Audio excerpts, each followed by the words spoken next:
Hey folks, Mark here again. Still doing the dynamics of violence threat displays, but I want to start here by asking you a simple question. Are you a howler or a growler? Okay, so that's going to need a little explaining.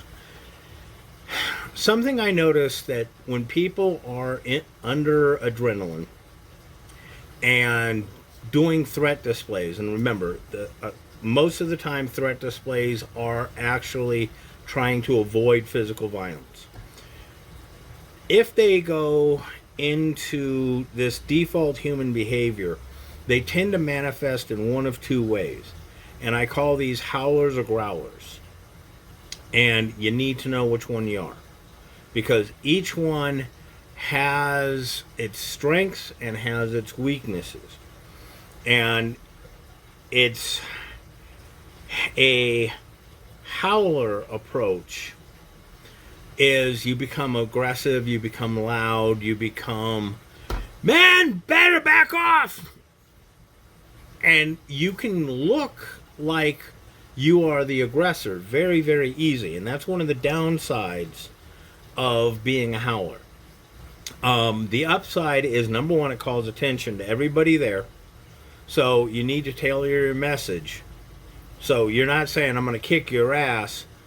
It's like, you best back off. Back off now. I said back off now. Now, that is not just howling. That's also tailoring a story. You're letting people know what they're doing. Now, I tend to be more of a growler. And that is, I don't make much of a production of it, but I get very quiet, I get very polite, and I get very growly.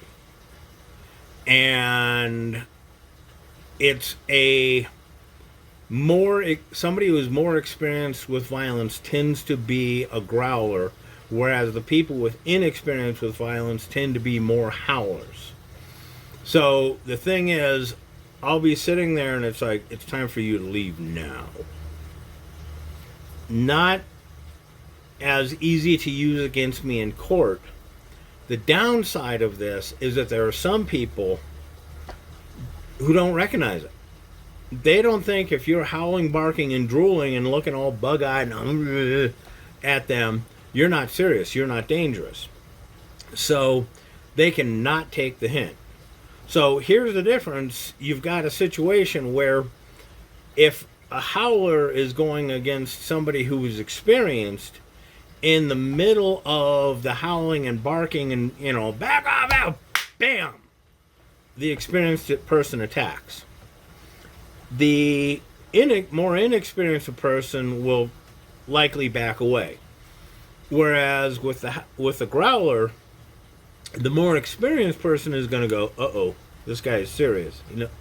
And the less experienced person will go, yeah, he's not serious, and he'll attack. So it really is a serious balancing act between the two of knowing when to use it and changing strategy as necessary. For example, on numerous occasions, I was very, very calm. I was talking to the guy, I was growling, and he attacked anyway. But what I would often do is I'd take the guy and I'd throw him across the room, right? And, when he's suddenly way over there, I'd turn and say, don't you attack me again. Now, all of a sudden, I didn't say that. I yelled it. So now I went from a growler to a howler, but for my advantage.